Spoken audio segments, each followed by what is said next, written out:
Bonjour à tous. Je vous parle aujourd'hui d'un scandale absolu.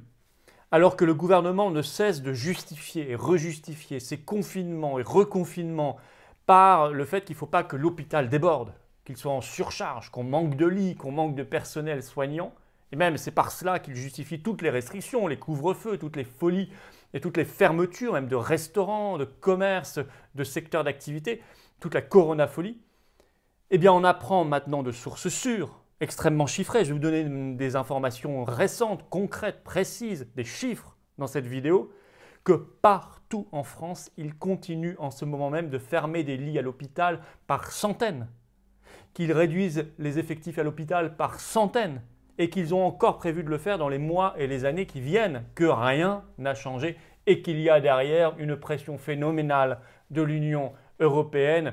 Vous vous en doutez bien, on va voir ça de manière très concrète. C'est très important, ça va être l'occasion aussi pour moi et pour nous les patriotes de passer un appel solennel au personnel soignant, tous les personnels soignants confondus, de l'hôpital mais aussi dans le libéral, infirmier libéral, médecin libéral et puis tout l'hôpital, de dire n'acceptez plus cela. N'acceptez plus cette logique, allez au fond des choses pour trouver les bonnes solutions. Et n'acceptez pas ces histoires de confinement, reconfinement justifiées par les mêmes qui, à côté, sont en train de vous saborder et de saborder la santé en France. Dénoncez ce double discours, ce double jeu, cette hypocrisie. Il n'y a que comme ça qu'on ira vers une vraie rupture, un vrai changement vers du positif. Et pour mener ce combat, c'est avec nous qu'il faut le faire. C'est la carte orange d'adhérents aux patriotes, ça. C'est-à-dire le passeport. Je dis le vaccin, le bon vaccin hier.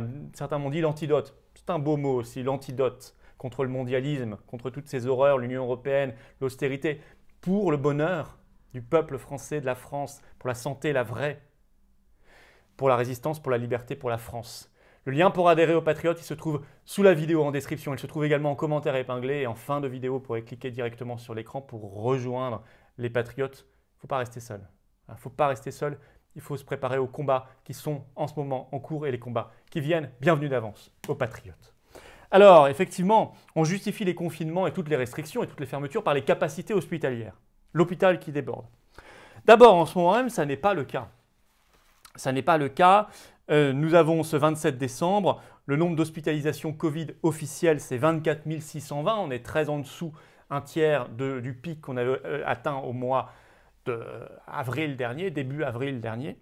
Et en réanimation, c'est encore plus flagrant puisque au 27 décembre, on en était à 2650 lits de réanimation officiellement pour malades Covid-19, alors que je rappelle qu'en avril 2020, on avait atteint plus de 7000, c'est-à-dire plus du double. Donc il ne faut pas nous dire que là, on est en surcapacité, surcharge. Ça n'est pas le cas concernant Covid-19. Mais plus loin que ça, ils vont continuer de faire ce qu'ils font en ce moment, c'est-à-dire fermer à tour de bras des lits et supprimer du personnel soignant dans les hôpitaux partout en France.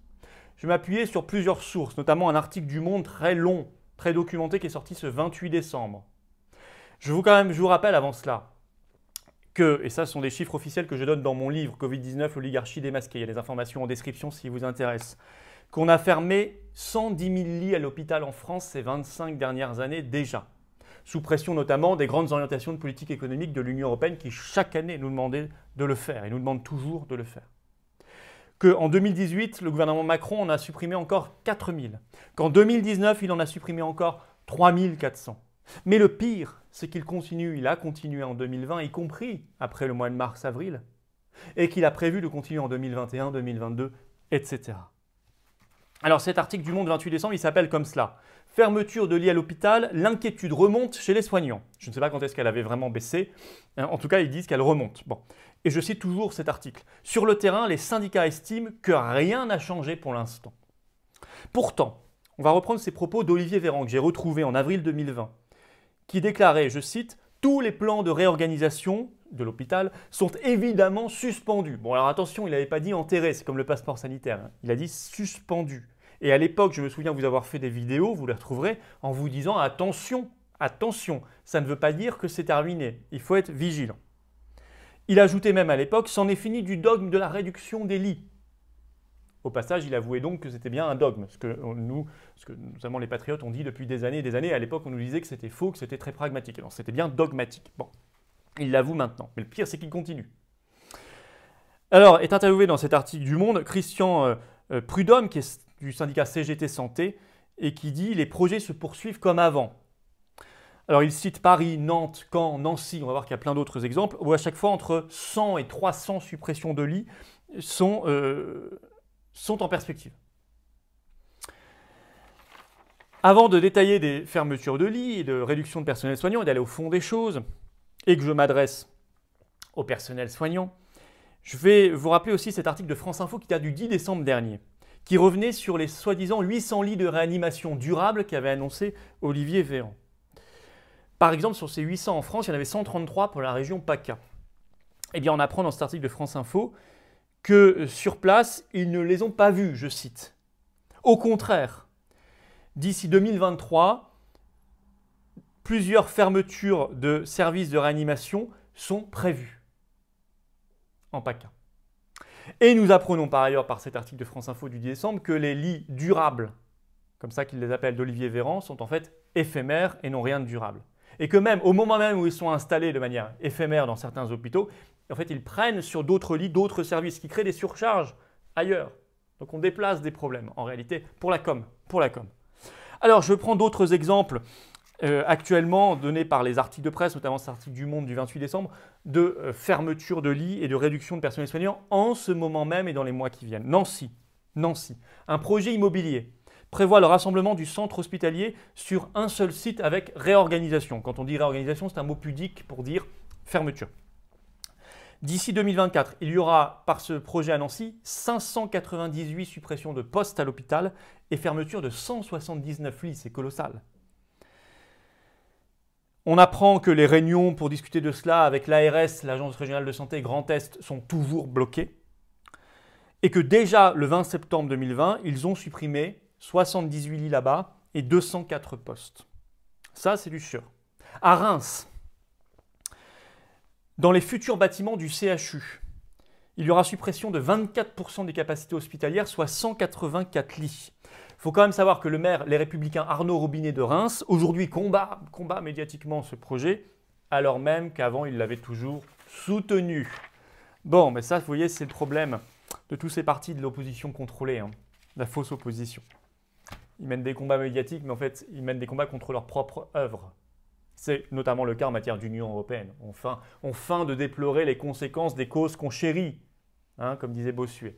Ils chérissent les causes, ils en sont responsables, et ensuite ils feignent de s'indigner des conséquences de leur propre cause. Ça, c'est la caractéristique de l'hypocrisie de toute la vie politique française, de l'immense majorité en tout cas, depuis des années et des années.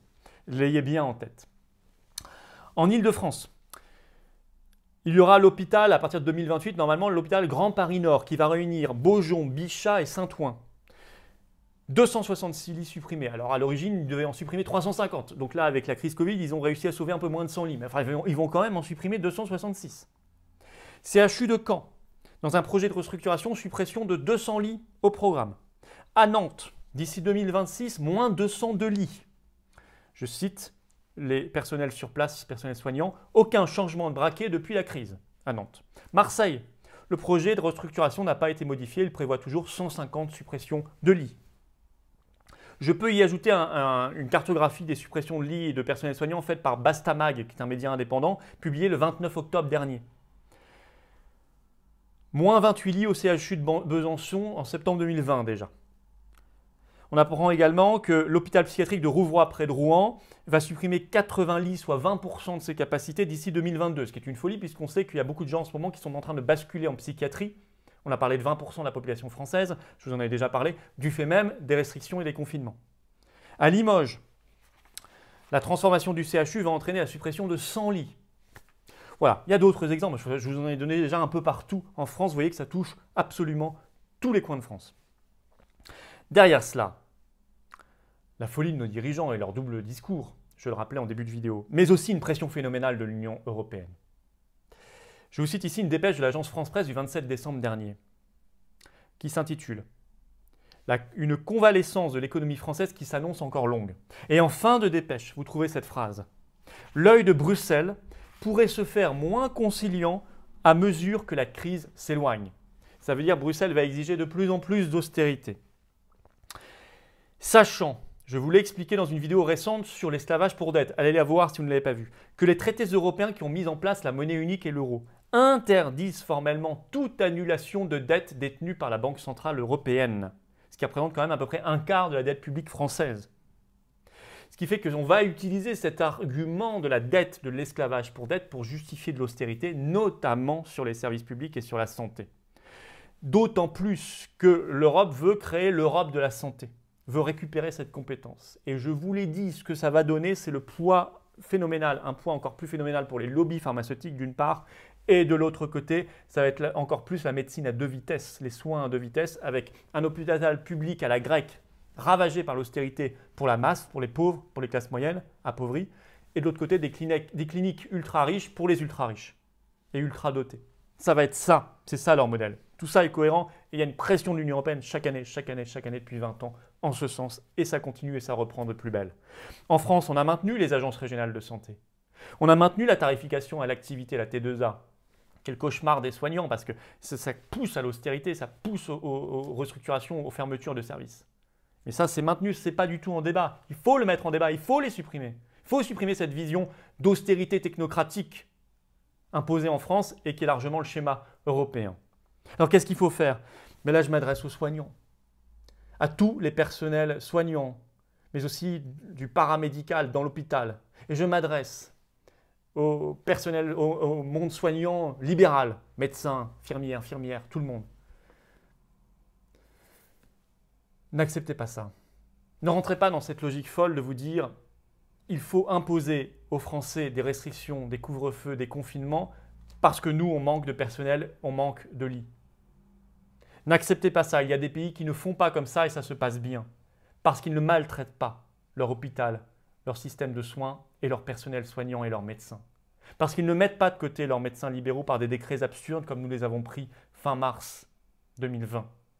Parce qu'ils n'ont pas l'outrecuidance de dire d'un côté que l'hôpital déborde et de continuer à y fermer des centaines de lits un peu partout en France et de supprimer du personnel un peu partout en France. Parce qu'ils n'ont pas le culot de faire un Ségur de la santé comme ils l'ont fait en juillet à toute vitesse et de vous lancer des miettes, quelques dizaines d'euros par mois pour certains, croyant que ça va calmer vos légitimes ardeurs et vos légitimes colères. N'acceptez pas cela, ne rentrez pas dans ce jeu. Nous nous rassemblons, nous, patriotes, le 9 janvier 2020 sous les fenêtres du ministère de la Santé et ça vous parle, je le sais. Mais moi, je vous attends. Et je voudrais que vous preniez la parole, que vous racontiez simplement votre quotidien. L'enfer parfois de ce que vous vivez. Il y a aussi de très belles choses humaines, je le sais bien. C'est une vocation que vous vivez. Mais il y a aussi l'enfer qu'on vous impose d'en haut. J'aimerais que vous le racontiez. J'aimerais que vous veniez le 9 janvier. Place Pierre Laroque, à partir de 15 h. J'y serai évidemment. Et vous aurez la parole. Et je vous l'ai dit, ça n'est pas partisan. C'est certes organisé par les patriotes parce que je suis désolé, les autres ne se bougent pas, la plupart ne se bougent pas. Nous, on le fait. Mais c'est un cadre d'expression qu'on vous donne. Et je voudrais que vous battiez avec nous pour le Frexit, pour la fin des ARS, pour la fin de la T2A, pour une vraie santé de qualité, pour la fin des déserts médicaux, pour la liberté des médecins libéraux, pour un hôpital qui tienne debout, un hôpital public qui retrouve la beauté du service public, parce qu'il y a de belles vocations, de belles âmes qui y travaillent. C'est tout cela que je vous dis aujourd'hui et que j'ai envie qu'on partage et qu'on dise ensemble à la foule et que vous disiez vous, parce que c'est vous qui vivez les choses bien mieux que moi, le 9 janvier notamment. Il y aura plein d'autres rassemblements à Paris et dans toute la France ensuite, rassurez-vous. Mais il faut qu'on soit côte à côte, qu'on redonne ces lettres de noblesse à la prévention, aux soins, à une belle définition de la médecine et qu'on prenne soin de chacun comme il le mérite. Et que les plus anciens ne soient pas contraints au Rivotril, comme on l'a vu malheureusement depuis des mois, c'est-à-dire parfois une mort certaine. Merci de m'avoir écouté. N'hésitez pas à relayer toutes ces informations et ces messages et à nous rejoindre dans les combats. Le lien pour adhérer aux Patriotes se trouve ici en cliquant directement sur l'écran. Il se trouve également sous la vidéo en description. Il se trouve également en commentaire épinglé. Prenez ce passeport pour la liberté, pour un beau système public de soins, de santé, ce passeport pour la résistance et pour la France. Bienvenue d'avance et vive la France.